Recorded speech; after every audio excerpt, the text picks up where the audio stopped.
আসসালামু আলাইকুম বন্ধুরা, সকলেই কেমন আছেন? আল্লাহর রহমতে আলহামদুলিল্লাহ আমি অনেক অনেক ভালো আছি। বন্ধুরা, আজ আমি ভীষণ মজাদার একটা রেসিপি তৈরি করে আপনাদের সাথে শেয়ার করব। রেসিপিটার নাম হচ্ছে বিয়ে বাড়ির স্বাদের চিকেন ফ্রাই। বিয়ে বাড়ির স্বাদের এই চিকেন ফ্রাইটা খুব সহজ পদ্ধতিতে আমি কিভাবে তৈরি করি, ঠিক সেই রেসিপিটাই আজ আপনাদের সাথে শেয়ার করব। আশা করছি পুরো রেসিপিটার সঙ্গেই থাকবেন এবং আমাকে সুন্দর সুন্দর কমেন্টস করে সাপোর্ট করবেন। যারা আজ প্রথম আমার চ্যানেলটা ভিজিট করছেন, প্লিজ বন্ধুরা রেসিপিটা ফুল ওয়াচ করে লাইক দিয়ে সাবস্ক্রাইব করে অল বাটনে ক্লিক করে রাখলে সবার আগেই আমার নিত্য নতুন রেসিপির নোটিফিকেশন আপনাদের কাছে পৌঁছে যাবে। চলুন বন্ধুরা, খুব সহজ পদ্ধতিতে আজকে চিকেন ফ্রাইটা তৈরি করব। এখানে আমি ব্রয়লার চিকেন নিয়েছি। আমি এখানে 6টা ব্রয়লার চিকেন নিয়ে এই চিকেন ফ্রাইটা করব। ব্রয়লার চিকেনটাকে আমি এক একটা চিকেনকে 4 টুকরো করে কেটে নিয়েছি। বন্ধুরা, আমি এখানে 4 টুকরো করে কেটে নিয়ে প্রায় এখানে 24 টুকরা চিকেন আমি আজকে ফ্রাই করব। তো আমি এখানে চিকেনগুলোকে এভাবে 4 টুকরো করে কেটে নিয়ে এভাবে করে আমি ছুরি দিয়ে একটু কেচে নেব। এতে করে যখন আমরা চিকেনটা ফ্রাই করব এবং ম্যারিনেশন করব, তখন চিকেনের ভিতরে খুব সুন্দরভাবে মশলাগুলো ঢুকে যাবে এবং চিকেনটা খেতেও কিন্তু ভীষণ টেস্টি হবে। বিয়ে বাড়িতে সাধারণত একটু এভাবে করে চিকেনগুলো ফ্রাই করে থাকেন। তো আপনারা দেখতে থাকুন, নিশ্চয়ই আপনাদের কাছেও আজকের এই চিকেন ফ্রাই রেসিপিটা ভালো লাগবে। প্রতিটা চিকেনকে আমি এভাবে করে ছুরি দিয়ে কেচে নিয়েছি এবং ভালোভাবে ধুয়ে পানিটা ঝরিয়ে নিয়েছি। এখানে আমি মশলা নিয়েছি কিছু। আমি এই আস্ত মশলাগুলোকে গুঁড়ো করে নেব। তো আমি এখানে কিছু লাল মরিচ নিয়েছি, কয়েকটা সাদা গোলমরিচ নিয়েছি এবং লবঙ্গ নিয়েছি, কালো গোলমরিচ নিয়েছি, স্টার মশলা নিয়েছি 2টা, আর নিয়েছি দারচিনি, সবুজ এলাচ, আর নিয়েছি কালো এলাচ। এই মশলাগুলোকে আমি শুকনো তাওয়ায় হালকা করে একটু টেলে নিয়ে এরপর আমি গুঁড়ো করে নেব। বন্ধুরা, আমি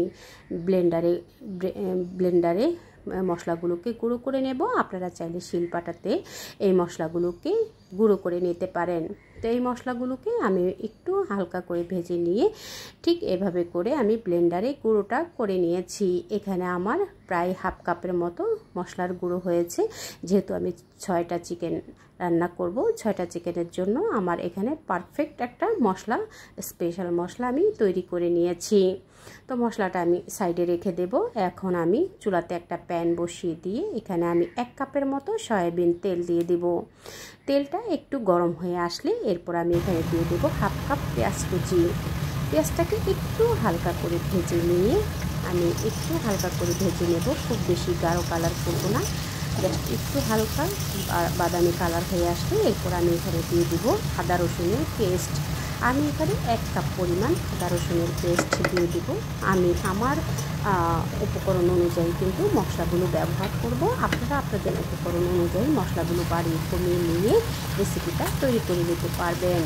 তো বন্ধুরা, এখানে 1 কাপ পরিমাণ দিয়ে দিলাম আদা রসুনের পেস্ট। পেঁয়াজটাকে আমি আগের থেকে একটু হালকা বাদামি কালার করে ভেজে নিয়েছি, খুব বেশি গাঢ় কালার করিনি, হালকা বাদামি কালার করে ভেজে নিয়ে এখন আমি আদা রসুনের পেস্টটা দিয়ে আদা রসুনটাকে একটু তেলে ভেজে নিয়েছি। এতে করে খুব সুন্দর একটা ফ্লেভার আসবে এবং আদা রসুনের কাঁচা গন্ধটাও দূর হয়ে যাবে। স্বাদ মতো লবণ দিয়ে দিলাম, টালা জিরার গুঁড়া দিয়ে দিলাম 1 টেবিল চামচ, লাল মরিচের গুঁড়া দিয়ে দিলাম 1 টেবিল চামচ এবং ধনিয়ার গুঁড়া দিয়ে দিলাম 1 টেবিল চামচ। এখন দিয়ে দেবো আমি হলুদের গুঁড়া। আমি এখানে 2 চা চামচ হলুদের গুঁড়া দিয়ে দিলাম। দিয়ে এখন আমি যে মশলাটা তৈরি করে রেখেছিলাম আগে থেকে, সেই মশলাটা আমি সম্পূর্ণ মশলাটাই দিয়ে দিয়েছি। দিয়ে মশলাগুলোকে একটু কিছুক্ষণ তেলে ভেজে নিয়ে এরপর আমি এখানে কিছুটা গরম পানি দিয়ে দেবো। গরম পানিটা দিয়ে খুব ভালো করে নেড়ে চেড়ে মশলাগুলোকে আমি খুব সুন্দরভাবে কষিয়ে নেব। যে কোনো রেসিপি তৈরি করার ক্ষেত্রে মশলাটা যদি আমরা ভালোভাবে কষিয়ে নিই, সেই রেসিপিটা খেতে কিন্তু ভীষণ টেস্টি হয়।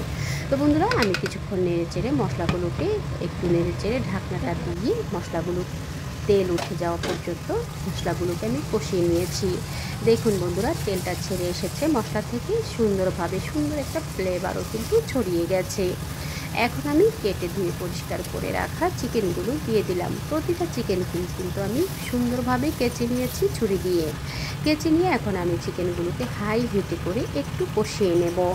বন্ধুরা, আপনারা চাইলে কিন্তু এই দেশি চিকেন কিংবা পাকিস্তানি চিকেন দিয়েও কিন্তু এই চিকেন ফ্রাইটা করতে পারেন। আমি একটু ব্রয়লার চিকেন দিয়ে করে নিচ্ছি। আপনাদের যেভাবে ভালো লাগে, যেই চিকেনটা ভালো লাগে সেটা দিয়ে কিন্তু আপনারা একই প্রসেসে তৈরি করে নিতে পারেন। তবে যেহেতু আমি এখানে ব্রয়লার চিকেন দিয়ে করছি, এখানে আমি কোনো রকমের পানি ব্যবহার করব না। আপনারা যদি দেশি চিকেন কিংবা পাকিস্তানি চিকেন দিয়ে করেন, সেক্ষেত্রে আপনারা কষানোর ভিতরে একটু পানি দিয়ে হাফ সেদ্ধ হওয়া পর্যন্ত চিকেনগুলোকে কষিয়ে নিতে পারেন। যেহেতু ব্রয়লার চিকেন কিন্তু খুব দ্রুতই সেদ্ধ হয়ে যায় এবং চিকেন থেকে যে পানিটা বেরিয়ে যাবে সেই পানি দিয়েই কিন্তু চিকেনটাকে আমি হাফ সেদ্ধ হওয়া পর্যন্ত কষিয়ে নেব। বন্ধুরা, বারবার একটু উল্টে পাল্টে হাই হিটে করে আমি চিকেনগুলোকে একটু কষিয়ে নেব। যেহেতু এখানে অনেকগুলো চিকেন আছে, তো চিকেনগুলো থেকে যে পানিটা বেরিয়ে গেছে সেই পানিটা যেন দ্রুত শুকিয়ে যায়, যার কারণে আমি এখানে চিকেনগুলোকে হাই হিটে করেই রান্না করে নেব। আপনারা যদি ব্রয়লার চিকেন ছাড়া অন্য দেশি কিংবা পাকিস্তানি চিকেন দিয়ে করেন, সেক্ষেত্রে আপনারা চুলার আঁচটা মিডিয়ামে রেখে চিকেনগুলোকে হাফ সেদ্ধ হওয়া পর্যন্ত কষিয়ে নেবেন। তো এভাবে করে আমি চিকেনগুলোকে হাই হিটে করে কিছুক্ষণ পর নেড়ে চেড়ে চিকেনগুলোকে ভেজে কিছুক্ষণ কষিয়ে নিয়েছি।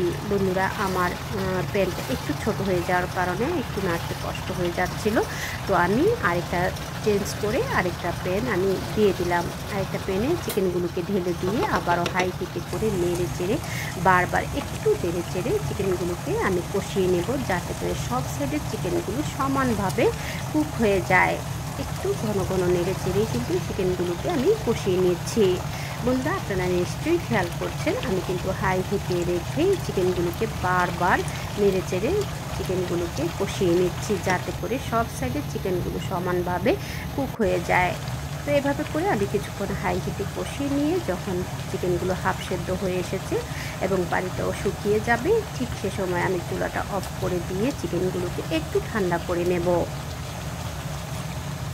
বারবার একটু ঘুরিয়ে ফিরিয়ে চিকেনগুলোকে আমি হাফ সেদ্ধ হওয়া পর্যন্ত কষিয়ে নেব। এভাবে করে কষিয়ে নিয়ে এরপর যখন হাফ সেদ্ধ হয়ে আসবে, তখন আমি চিকেনগুলোকে চুলা থেকে নামিয়ে একটু ঠান্ডা করে নেব। এই ফাঁকে আমি চিকেনগুলো কোটিং করার জন্য একটা ব্যাটার তৈরি করে নেব। তো ব্যাটারটা তৈরি করার জন্য এখানে আমি হাফ কাপের মতো ময়দা নিয়ে নেব। বন্ধুরা, আপনারা চাইলে এই ময়দার ব্যাটারের থেকে আপনারা চাইলে এখানে ডিমের ব্যাটার দিয়েও কিন্তু একই প্রসেসে কোটিংটা করে নিতে পারবেন। তবে আমি আজকে যেহেতু বেশি করে চিকেন দিয়ে চিকেনের ফ্রাইটা করব, তো আমি এখানে একটু ময়দা দিয়েই কোটিংটা করে নেব।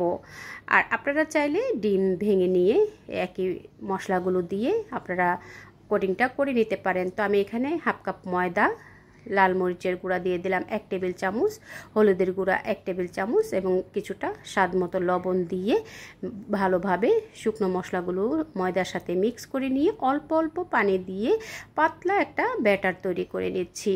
বন্ধুরা, দেখুন পাতলা করে একটা ব্যাটার তৈরি করে নিয়ে এরপর আমি খুব ভালো করে একটা হ্যান্ড হুইস্ক দিয়ে ভালোভাবে মিশিয়ে নিয়েছি।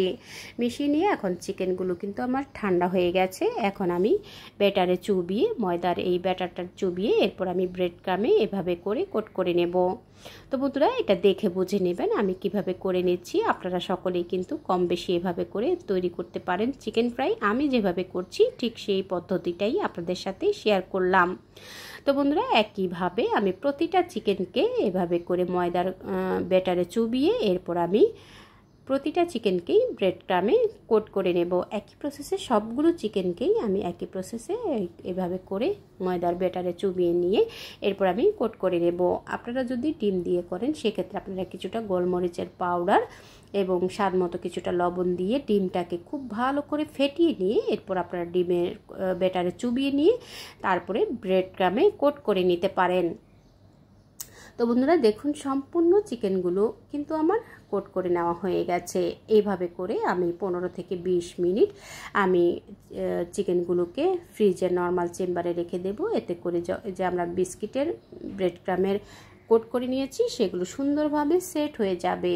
তো বন্ধুরা 15 থেকে 20 মিনিট পরে এখন আমি চুলাতে একটা প্যান বসিয়ে দিয়ে আমি চিকেনগুলোকে নামিয়ে নিয়েছি। 15 থেকে 20 মিনিট আমি নর্মাল চেম্বারে রেখেছিলাম।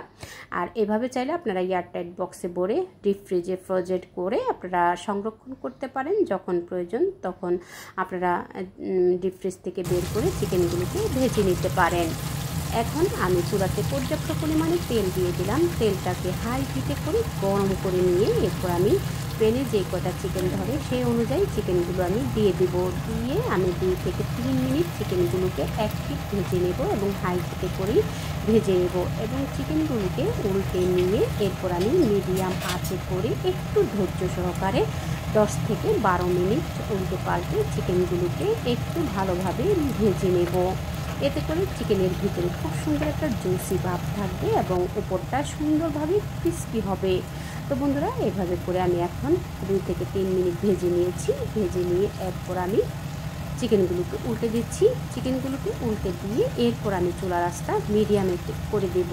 মিডিয়ামে করে দিয়ে বারবার উল্টে পাল্টে চিকেনগুলোকে সমানভাবে কালার হয়ে আসা পর্যন্ত চিকেনগুলোকে একটু ধৈর্য সহকারে বারবার উল্টে পাল্টে চিকেনগুলোকে সুন্দরভাবে আমি এভাবে করে ভেজে নেব। প্রায় 8 থেকে 10 মিনিট আমি চিকেনগুলোকে উল্টে পাল্টে ভেজে নিয়েছি। এখন আমি চিকেনগুলোকে তেল ঝরিয়ে তুলে নেব। আমি মিডিয়াম আঁচে করে প্রায় 8 থেকে 10 মিনিট ভেজে নিয়েছি এবং আগে যখন আমি হাই হিটে রেখেছিলাম তখন কিন্তু আমি 2 থেকে 3 মিনিট ভেজে নিয়েছি। এইভাবে করে প্রায় আমার টোটাল সময় লেগেছিল 10 থেকে 12 মিনিট। তো এভাবে করে চিকেনগুলোকে আমি ভেজে তেল ঝরিয়ে তুলে নেব। একই প্রসেসে বাকি চিকেনগুলোও কিন্তু আমি ভেজে একই প্রসেসে তুলে নেব। বন্ধুরা দেখুন একটু ধৈর্য সহকারে আমরা যদি এভাবে চিকেনগুলোকে ভেজে নিই তাহলে ভিতর থেকে খুব সুন্দর একটা জুসি ভাব থাকবে এবং উপরটা ক্রিস্পি হবে, খেতেও কিন্তু ভীষণ টেস্টি হবে। তো বন্ধুরা দেখলেন তো খুব সহজেই ঝটপট করে তৈরি হয়ে গেল আমার বিয়েবাড়ির স্বাদের চিকেন ফ্রাই। আপনারাও তৈরি করবেন। আমার এই রেসিপিটা আপনাদের কাছে কেমন লাগলো কমেন্টস করে জানাবেন। আপনাদের লাইকস এবং কমেন্টস আমার নতুন নতুন রেসিপি তৈরি করতে অনেক উৎসাহ দেয়। বন্ধুরা এই বিয়েবাড়ির চিকেন ফ্রাই রেসিপিটা যদি আপনাদের কাছে কোনো অংশে একটু হলেও ভালো লেগে থাকে প্লিজ বন্ধুরা আপনারা আপনাদের টাইম লাইনে শেয়ার করে দিয়ে আপনাদের ফ্যামিলি ফ্রেন্ডসকে দেখার সুযোগ করে দেবেন। বন্ধুরা আমার চিকেন ফ্রাইটা যদি ভালো লেগে থাকে কমেন্টস করে জানাবেন। দেখা হবে পরবর্তী কোনো রেসিপির সঙ্গে। সেই পর্যন্ত সকলের সুস্থতা কামনা করছি। ভালো থাকবেন, সুস্থ থাকবেন, নিরাপদে থাকবেন। আমার ও আমার পরিবারের জন্য দোয়া করবেন। আল্লাহ হাফিজ।